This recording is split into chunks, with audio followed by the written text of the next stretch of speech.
people who've had a, something is very wrong here and I need to leave, feeling but stayed. What happened? In 5th grade my math teacher made me and another girl stay after school. He said we did too well on the test. We must have cheated. I always got a weird feeling around him. But when it was just him and us, he was actually smelling our hair. When I finished my test, he told me to leave. There was no way that I was going to leave him alone with the other girl. I told him my dad said I had to walk home with the other girl. The teacher said I was lying. I was. But I told him to call my dad and tell my dad that he thought his daughter was a cheater and a liar. My dad was super friendly but built like a grizzly bear. He let me wait for her to finish the test. I was a dumb 17-year-old. My friend, Joe, and I smoked weed. A lot. One of them guys we brought it from, David, was in his early 30s. Lived in a normal house. Had a wife who he was in the process of divorcing and not living with. And 1 or 2 young kids. But he sold a lot of stuff besides weed, pills, meth, etc. So he was involved with some sketchy people. But he was always really nice to us. A few times he fronted us weed when we couldn't afford it. One time I had the worst day ever and he just gave me some just to be nice. So needless to say, what happened to him really scared and upset me. One night, sometime between 9 to 10 p.m., Joe and I went over to get some weed. David told us he was waiting on his connection to drop it off. It'd be about an hour if we wanted to wait here. I said yay sure, no big deal, but Joe said, no I want to leave. I looked at him, surprised, and said it's just an hour wait. By the time we drive home and come back it will be an hour anyways. Joe said, no, I think we should leave. I just don't want to stay here. I asked him why but he said he just got a bad feeling. I will admit that David did seem off. He seemed really nervous and tense. There was a girl I knew from school there, like everyone bought weed from this guy. She decided to wait, but Joe didn't want to. So I left with Joe. About an hour or 2 later we tried calling David. No answer. He never called back so we just hung out and watched TV till the next morning. He still didn't answer so we drove by there, we really wanted our weed. And the entire house is covered in crime scene tape. Part of the house is black and obvious there was an extremely recent fire that significantly damaged the home. We had no clue what happened and weren't about to stop and ask the cops there. I found out from the news. And then from friends of ours what happened. Around 12 a.m., 3 guys kicked down the door. David, and the girl I knew from school were sitting on the couch. They were both shot in the head and killed instantly. The guys then tried to set the house on fire to destroy any evidence. But a neighbor called the fire department shortly after they left so the house wasn't badly burned enough to destroy much evidence. It took them years to catch the guys who did it. I had the opposite happen. Something very wrong was happening but I was oblivious. And it worked out great. My friend and I were buying a 1/4 pound of weed together. We were getting it from a guy my friend knew, but didn't know very well. We went to his apartment to pick it up. Now, I'm probably a little bit on the autism spectrum. But because I'm from a time where you only got that diagnosis if you were non-verbal. I was emotionally retarded, and just taught myself habits to seem normal. One of them is, maintain eye contact even if it makes you uncomfortable. Single quote dot. This is important. When we get there, the seller isn't alone. He's got a couple of kinda scary gangsta-looking guys with him. We sit across the table from them and my friend hands him the money. Then the guy chuckles and says, how about you two just leave the money and the weed here? I'm bad on reading people. I just maintain eye contact and imitate what I see as a jocular mood. I laugh and say, I think my friend would rather take the weed with him. The guys look at each other a second. Then he says, okay, and gives us the weed. We leave and I notice my friend is white as a sheet and he says, those guys were going to rob us. I thought he was being racist and told him they were just joking around. He shouldn't have worried like that. Didn't you see the gun? No. I was focused on maintaining eye contact so I didn't look like an otta. Apparently, the guy had pulled a gun after being handed the money. They thought I laughed at their robbery attempt and called their bluff. When I was a teenager, I was best friends with a girl who had an older brother who had mental health issues. This led to him also drinking a lot and generally being a dick. One night we were hanging out in her basement and he came home drunk. As soon as I heard him coming down the stairs, I knew it was going to be bad. He walked into the room, looked at us and said, "What are you bitches doing down here?" My friend had a big shepherd chow mix and the dog immediately got up and stood between him and us, growling. My friend yelled for her dad and that set her brother off. He lunged at her and the dog grabbed him by the arm. Suddenly I was trapped standing on a couch, up against the wall. Her brother is on the ground kicking at the dog. The dog is clamped down on his arm and not letting go. My friend is next to me screaming for her dad. Dad rushes in, tries to separate them to no avail. Her mom had called the cops from upstairs, not the first time, and they show up. I shit you not. The second the cops came, the dog let go on his own and stood in front of my friend again. Cops arrest her brother and her dad drives me home. I never went over there again unless she could promise me he wouldn't be there. I was hiking down a trail and I felt like I was being watched. I've read a lot of stories about people going missing in the woods. So I was hyper aware of every little thing. Instead of going down this one path, I turned around and walked back. I still felt like I was being watched. So I power up my Bluetooth speaker, plug in my hiking MP3 and blast some heavy music. A few minutes later the feeling passes. A day later I heard someone was attacked by a mountain lion on the trail I was going to hike on. I had a very similar story while out fishing in Montana. I was alone on the river. It was getting dark but I had been catching some fish, so I stayed out a bit longer than I knew I should. At one point I felt a sensation of someone watching me.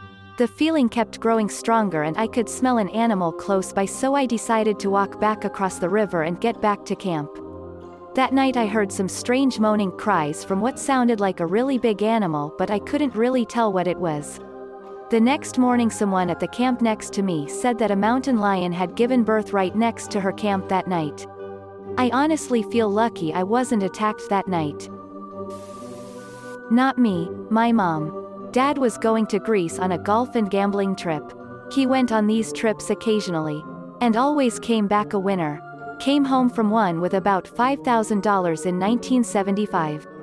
He was packing his suitcase the day before the trip when my mom just straight up told him not to go. His friends had all canceled out for various reasons.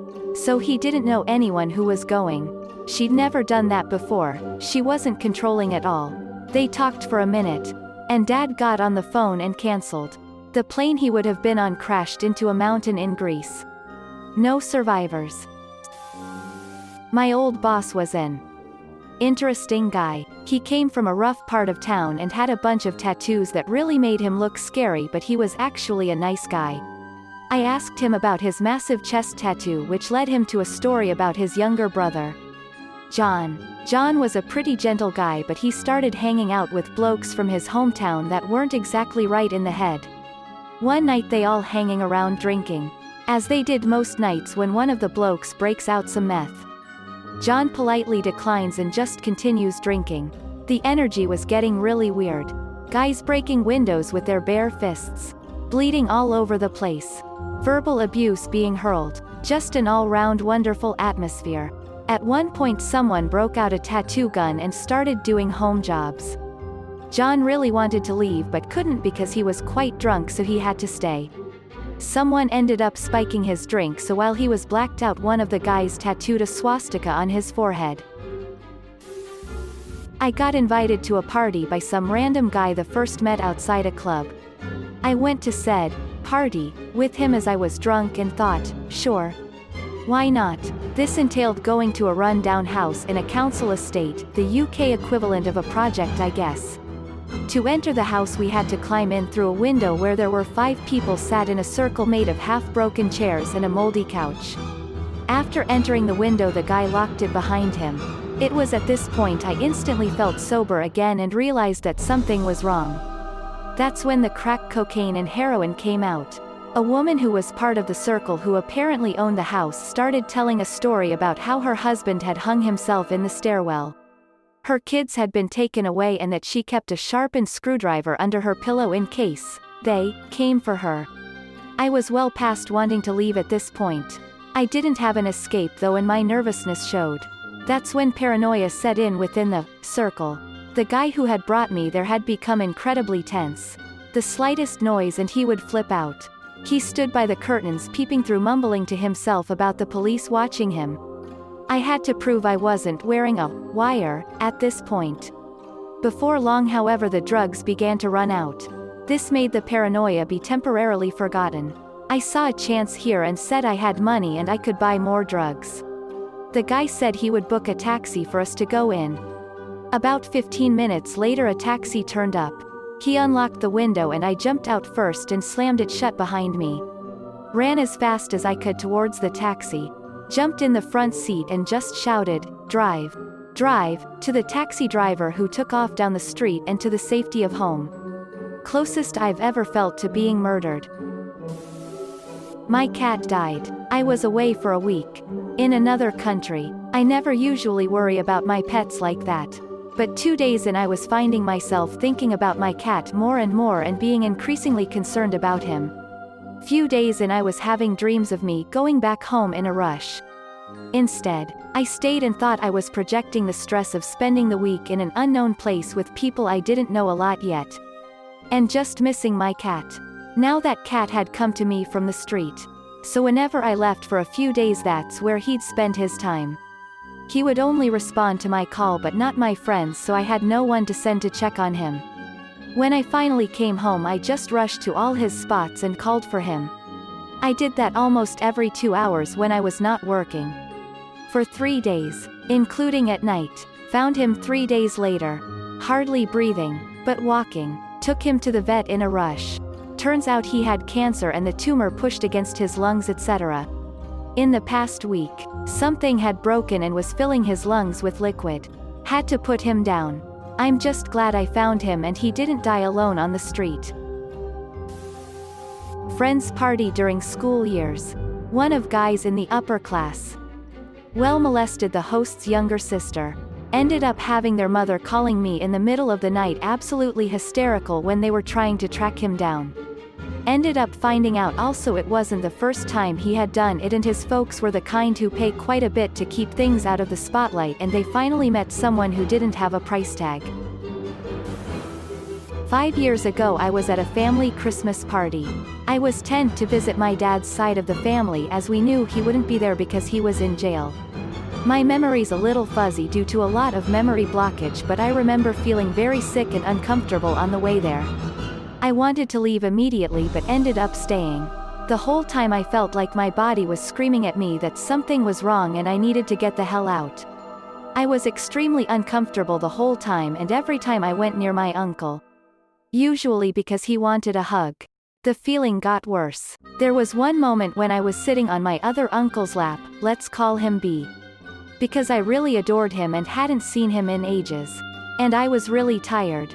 And I felt safe. Eventually he had to get up and my uncle, who made me uncomfortable, let's call him K, suggested I sit on his lap. I agreed uncomfortably. Every fiber of my being screamed and twisted. And I froze in place. It felt nothing like sitting on B's lap. It felt disgusting and made me want to scream. I got off not soon after and went to the bathroom and cried. I felt so sick and horrible and I just wanted to leave.